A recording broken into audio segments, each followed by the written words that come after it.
देखिए, ये विकास दर जो बिहार का दिखाया जाता है बार बार, वो भी मुझे लगता है कि एक आंकड़ों का जो है ये बाजीगरी करके दिखाया जाता है, ताकि सरकार जो है अपनी वाहवाही लूट सके और खास करके नीतीश कुमार जी अपनी वाहवाही लूट सके। सिर्फ आप मुख्यमंत्री बने रहिएगा और मीडिया में बोलिएगा कि सुशासन की सरकार है, सुशासन की सरकार है, तो उससे तो नहीं सुशासन हो जाएगी। ये लूटासन की सरकार है और लूट खसोट पूरे डिपार्टमेंट में हो रहा है। कोई भी डिपार्टमेंट उठा के देख लीजिए, बिना पैसा का कोई काम नहीं हो रहा है। जबकि 2005 में ये चुनाव लड़ रहे थे तो इनका प्रमुख मुद्दा होता था, और खास के जो उत्तरी बिहार है उधर जो चीनी मिलें थी, जूट मिल, इन सबको चालू कराने का, पेपर मिल, इन सबको चालू कराने का वादा इन्होंने किया था। आज तक देखने तक नहीं गए, न कुछ बोले उस पर।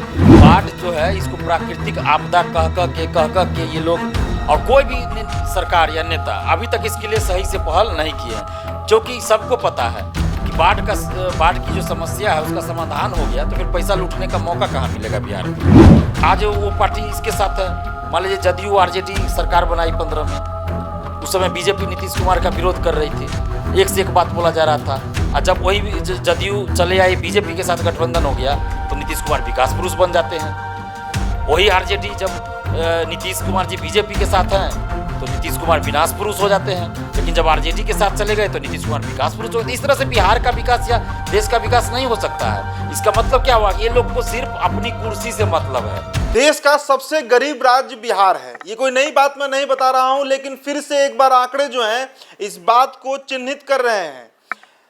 बिहार की ऐसी स्थिति है कि शहर में रहने वाला कोई भी व्यक्ति रोजाना 32 रुपए से अधिक खर्च नहीं कर पाता है। वहीं ग्रामीण परिवेश में रहने वाले लोगों की बात करें तो वो रोजाना मात्र 26 रुपए ही खर्च कर पाते हैं, वो भी तब जब वो जीतोड़ मेहनत करते हैं। इतनी खराब स्थिति बिहार की है। अब देखिए, ये आंकड़े कोई हमारे नहीं है। लोकसभा में ग्रामीण विकास मंत्रालय के मंत्री ने जो रिपोर्ट पेश की है उसके बुनियाद पर यह बातें फिर से सामने आई हैं कि बिहार देश का सबसे अधिक गरीब राज्य है। भाई, पिछले 17 सालों से बिहार में सुशासन की सरकार है, पिछले 17 सालों से बिहार लगातार विकास कर रहा है, तो आखिरकार ऐसे रिपोर्ट्स क्यों आ जाते हैं? नीति आयोग की रिपोर्ट आपको याद होगी, जिसमें बिहार को सबसे फिसड्डी राज्य बताया गया था। करप्शन में बिहार सबसे आगे है, पॉपुलेशन में बिहार सबसे आगे है, भुखमरी में बिहार सबसे आगे है, गरीबी में बिहार सबसे आगे है। तो विकास का पैमाना आखिरकार किस पैमाने पर हम तय करें, ये सवाल है। देखिए, जो आंकड़े आए हैं उसमें यह बताया गया है कि करीब देश की 27 करोड़ आबादी जो है वो गरीबी रेखा के नीचे है, जो कि आज़ादी के समय 25 करोड़ के आसपास थी। इसके आगे बताया गया है कि आंकड़ों के अनुसार गरीबी रेखा के नीचे गुजर बसर करने वाले सबसे अधिक जो आबादी है वो छत्तीसगढ़ की है। लेकिन बिहार में जो डेली इनकम होता है, पर एनुअल इनकम जो है पर व्यक्ति, हर व्यक्ति का जो रोजाना आय है, उसमें बिहार सबसे नीचे है। आगे बताया गया है कि बिहार हो, झारखंड हो, उड़ीसा हो, असम हो, यहाँ की 40% आबादी ऐसी है जो रोजाना संघर्ष करती है 2 समय का रोटी का जुगाड़ करने के लिए। तो इतनी बुरी स्थिति में बिहार है। किसान जो है वो फटहाल स्थिति में है, ना उनके पास फर्टिलाइजर की व्यवस्था है, ना उन्हें समय पर बीज मिलता है। और इस बार तो मौसम का भी मार है, तो एक बहाना सरकार को मिल ही जाएगा। आधा बिहार फिर से बाढ़ से त्रस्त हो चुका है, और दक्षिण बिहार की बात करें तो वो सुखाड़ से त्रस्त है। तो सरकारी योजनाएं क्या कर रही हैं? बिहार की इस गरीबी का कारण क्या है? इसी पर हम चर्चा करेंगे। वीडियो में आप हमारे साथ दिलीप को देख रहे होंगे, छात्र नेता हैं और समाज से जुड़े हुए व्यक्ति हैं। सबसे पहले तो सवाल इनके क्षेत्र से ही रहेगा। आप दरभंगा से, मधुबनी से आते हैं, दरभंगा से हैं दिलीप। आंकड़े बहुत चौंकाने वाले हैं और फिर से इस बात का पोल खोल रहे हैं कि नीतीश कुमार जो बार बार ये दावा करते हैं कि बिहार विकसित है, बिहार विकसित हो रहा है, डेवलपिंग स्टेट है, पलायन कम हो गया, रोजगार है, लेकिन आंकड़े तो फिर से इनको वो आप कह सकते हैं कि नंगा हो गया बिहार फिर से। देखिए, ये विकास दर जो बिहार का दिखाया जाता है बार बार, वो भी मुझे लगता है कि एक आंकड़ों का जो है ये बाजीगरी करके दिखाया जाता है, ताकि सरकार जो है अपनी वाहवाही लूट सके और खास करके नीतीश कुमार जी अपनी वाहवाही लूट सके। क्योंकि ज़मीनी स्तर पे आप देखिए तो वैसा कुछ आपको नज़र नहीं आएगा, और आंकड़ा भी दिख रहा है साफ साफ। और 16 साल से जो बिहार में मुख्यमंत्री बने हुए हैं, तो सिर्फ आप मुख्यमंत्री बने रहिएगा और मीडिया में बोलिएगा कि सुशासन की सरकार है, सुशासन की सरकार है, तो उससे तो नहीं सुशासन हो जाएगी। ये लूटासन की सरकार है और लूट खसोट पूरे डिपार्टमेंट में हो रहा है। कोई भी डिपार्टमेंट उठा के देख लीजिए, बिना पैसा का कोई काम नहीं हो रहा है। और गरीबी जो दूर होना है बिहार का, या किसी भी समाज में या राज्य में या देश में, वो तो तब होगा ना जब जो सरकारी योजनाएं बनती है उस योजना का क्रियान्वयन सही से हो, उस योजना को क्रियान्वित करने वाले लोग सही हो, ईमानदार हो, और वैसे लोगों का सिलेक्शन सही से हो। अगर सिलेक्शन गलत तरीका से होगा, पैसा लेके होगा, तो उस योजना का क्रियान्वयन सही से कैसे करेंगे? सही लोगों तक पहुंचाएंगे नहीं, पैसा लेके उस योजना का लाभ दूसरे को दे देंगे। और इसमें बहुत सारी बातें हैं। एक तो जो चयन प्रक्रिया इनकी है, जो भर्ती होता है उसमें धांधली सेटिंग होता है, पैसा लेके होता है, तो इस सरकारी योजना का क्रियान्वयन सही से नहीं होता है। उसके बाद आप देखिए, आज तक एक फैक्ट्री नहीं बिहार में लगाए नीतीश कुमार जी, जबकि 2005 में ये चुनाव लड़े थे तो इनका प्रमुख मुद्दा होता था।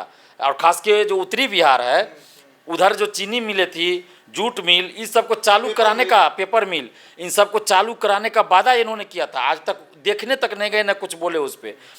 उत्तर बिहार में खास के दरभंगा, मधुबनी, सीतामढ़ी आप देख लीजिए, जो वहाँ पे गन्ना की खेती होती थी, हम लोग बचपन में देखते थे, उससे जो किसान थे उनको भी बहुत फ़ायदा होता था, और उस जिला का और आसपास के ज़िलों को भी लोगों को रोज़गार मिलता था। लेकिन वो ख़त्म हो गया, चूँकि चीनी मिल बंद हो गया, तो गन्ना का उत्पादन करेंगे क्यों? उसके बाद मखाना था, वो भी खत्म होते जा रहा है। कोई प्रोत्साहन सरकार नहीं दे रही है। खर्च उस पर हो रहा है। देखिए, मखाना रिसर्च सेंटर दरभंगा में खोला गया, खर्च उस पर माने करोड़ों रुपया किया जा रहा है, लेकिन वो पैसा जहाँ जाना चाहिए नहीं जाता। अधिकारियों के बीच बंदर बांट होता है, और ऊपर तक पैसा पहुँचाने के लिए ये सब जो है बना दिया गया है। बाकी ज़मीनी स्तर पर कोई काम नहीं हो रहा है। मिथिला का हमारा सवाल था। देखिए, अभी फिर से बारिश काफ़ी तेज हो रही है, राजधानी पटना में भी और सभी जगहों पर बिहार में। बाढ़ आपको नहीं लगता है दिलीप जी कि एक मल्टी मेगा प्रोजेक्ट है सरकार के लिए? हर साल मार्च में जो मुखिया हैं बिहार के, नीतीश कुमार, वो दौरा पर निकल जाते हैं, बांध बनता है, पुल बनता है, लेकिन सब बह के सब एक हो जाता है सितंबर आते आते तक। तो ये तो सबसे बड़ा लूट है बिहार में। बिल्कुल, बाढ़ जो है इसको प्राकृतिक आपदा कह के ये लोग, और कोई भी सरकार या नेता अभी तक इसके लिए सही से पहल नहीं किए हैं, क्योंकि सबको पता है कि बाढ़ की जो समस्या है उसका समाधान हो गया तो फिर पैसा लूटने का मौका कहाँ मिलेगा बिहार में। लूट का सबसे बड़ा जरिया बाढ़ है, खास के उत्तरी बिहार में जो है। क्योंकि हर बार आप देखिए, बांध बनता है, बनना शुरू होगा कब, आप देखिएगा गौर से, बनना शुरू होगा अप्रैल में, मई में, जून में आ जाएगा मानसून, जितना बनना चाहिए वो भी नहीं बनेगा, और खाता में चल जाएगा उनके कि बन गया है रोड, और पैसा भी चला आएगा, और फिर बाढ़ में दह जाएगा, कहा जाएगा कि बाढ़ में टूट गया बांध। अगर बाढ़ की समस्या का समाधान कर दिया जाता, डैम बना दिया जाता, बड़ा बड़ा बांध बना के, नहर बना के, तो बाढ़ की समस्या का समाधान आराम से हो सकता है। लेकिन ये लोग करना नहीं चाहते हैं। जितना रुपया हर साल बाढ़ में राहत सामग्री पे खर्च किया जाता है, तो वो राहत पब्लिक तक तो सही से पहुंचता भी नहीं है। बीच में मान लीजिए 5 बोरा चूरा ले जाना है, जनता के बीच गया 5 बोरा चूरा, लेकिन यहाँ दिखाया जाएगा कि 100 बोरा चूरा गया है, जनता में भी बांटा गया है। तो ये सब में तो धांधली हो रहा है। पूरा खुलेआम बोरा आता है तो उसमें रहेगा 50 केजी, इसमें चावल है, गेहूँ है, रहेगा उसमें 40 केजी। तो ये सब देखने में लगता है कि अच्छा 50 लिख दिया, 40 है क्या, लेकिन 10-10 किलो अगर हर में कम गया तो कितना लूट हुआ। और ऊपर से भी उस योजना का लाभ भी सही से नहीं लोगों को मिलता है, जिन लोगों को मिलना चाहिए नहीं मिलता है।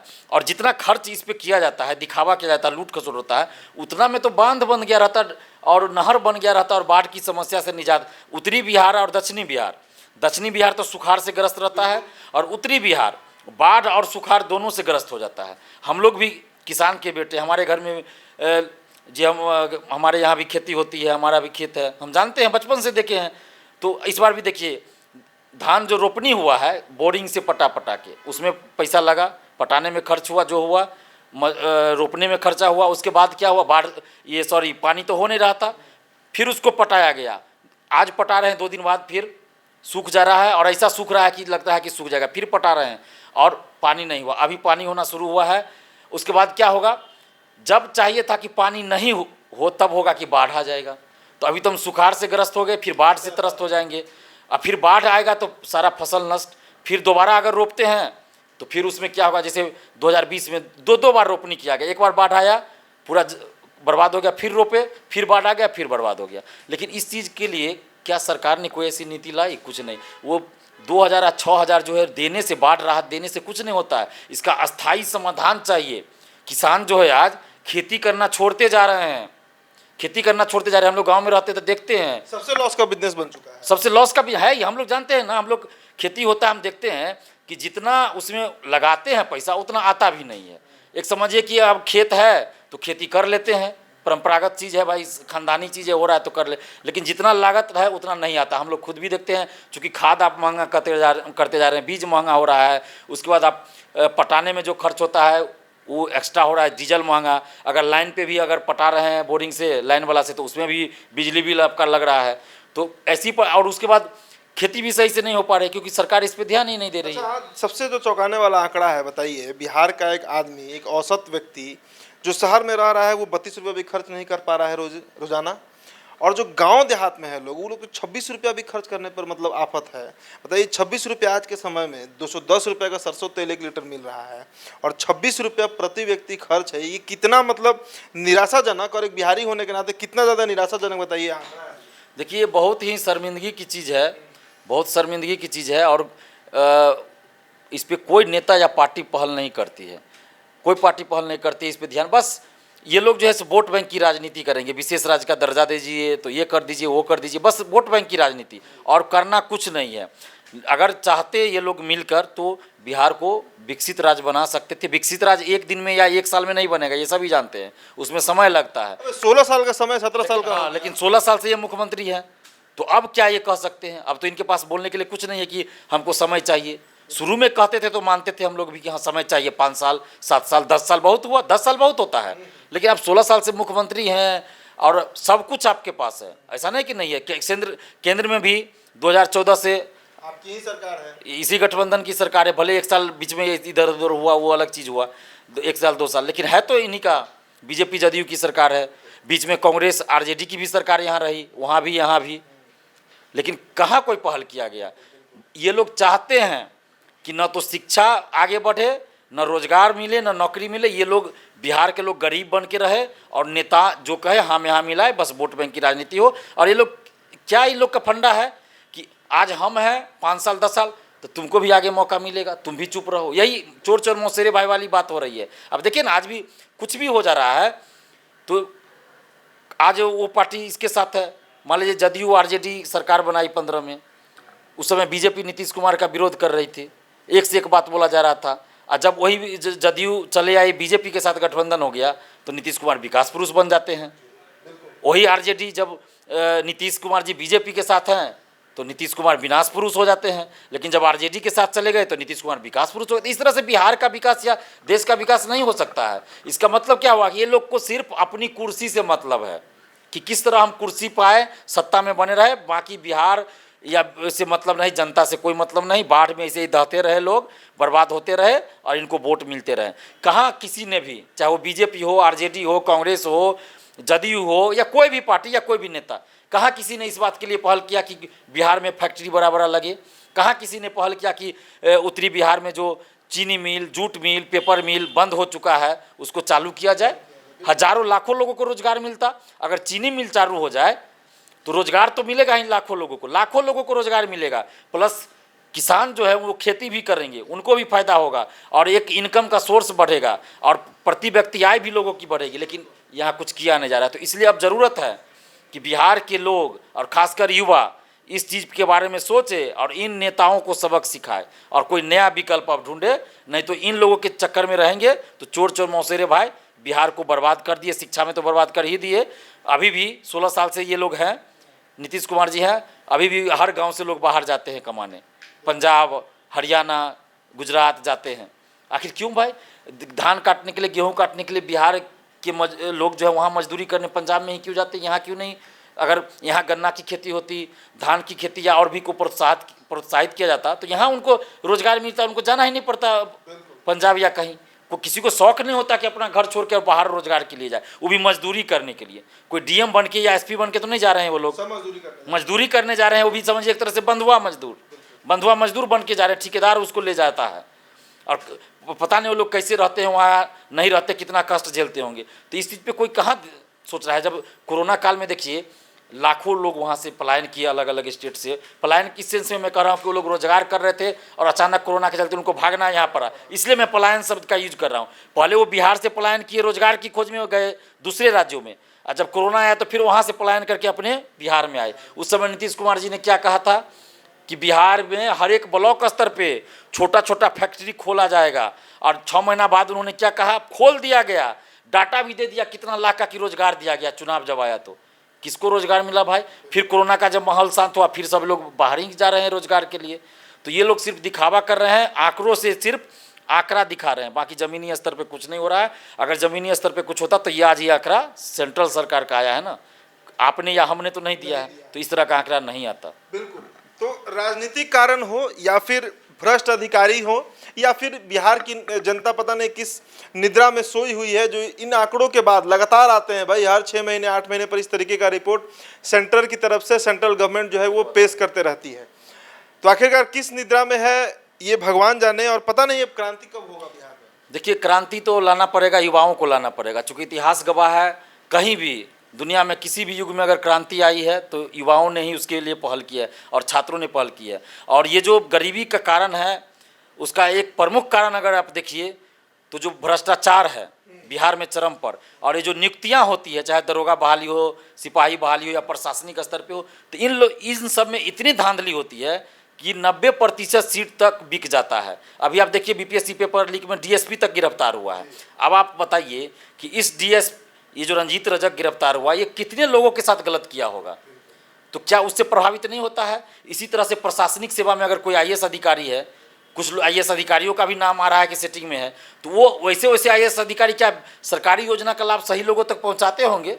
बिल्कुल नहीं पहुंचाएंगे, लूट खसोट करेंगे। तो फिर गरीबी दूर कैसे होगी? पैसा तो सरकार भेजती है लेकिन वो पैसा सीमित लोगों तक ही रहती है। जो अमीर है अमीर बन रहा है, जो गरीब है वो गरीब ही बन रहा है, गरीब और गरीब बनते जा रहा है, अमीर अमीर बन रहा है।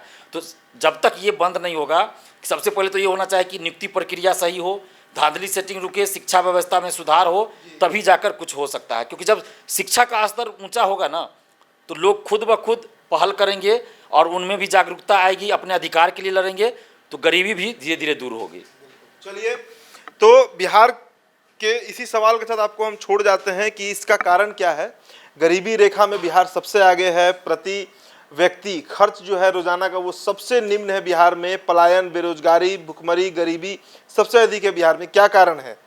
जनता कारण है, भ्रष्ट अधिकारी कारण है, या फिर राजनीति इसके पीछे सबसे बड़ी जिम्मेदार है? आपका जो ओपिनियन होगा हमारे कमेंट बॉक्स में जरूर दीजिएगा। बहुत बहुत शुक्रिया।